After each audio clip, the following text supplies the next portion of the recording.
Doa dalam kesusahan. Diriwayatkan bahawa seorang sahabat Rasulullah sallallahu alaihi wasallam dari kaum Ansar yang digelar Abu Mublik radhiyallahu anhu adalah seorang saudagar yang memperdagangkan hartanya dan orang lain yang dijaja di seluruh kawasan itu. Beliau juga alim dalam ibadah dan wara. Suatu ketika, dia keluar dan bertemu dengan perompak bertopeng yang membawa pedang. Kemudian perompak itu berkata, "Letakkan harta yang kamu bawa, sungguh saya akan membunuh awak."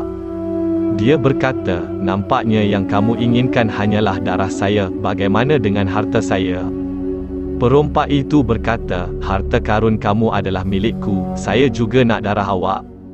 Dia berkata, "Jika kamu masih berkeras, izinkan aku solat 4 rakaat dahulu."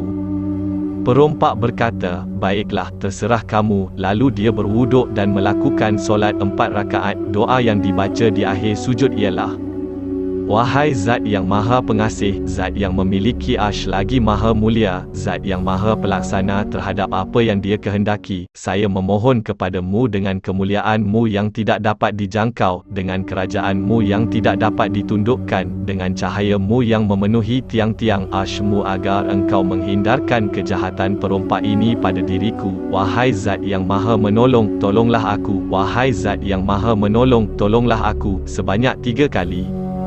Tiba-tiba datang seorang penunggang kuda dengan tombak di tangannya. Dia meletakkannya di antara telinga kudanya. Apabila dia melihat perompak itu, dia berpaling menghadapnya dan menikamnya hingga mati. Kemudian penunggang kuda itu berpaling ke arah pedagang dan penyembah yang mulia ini. Dia berkata kepada pedagang itu, "Bangunlah."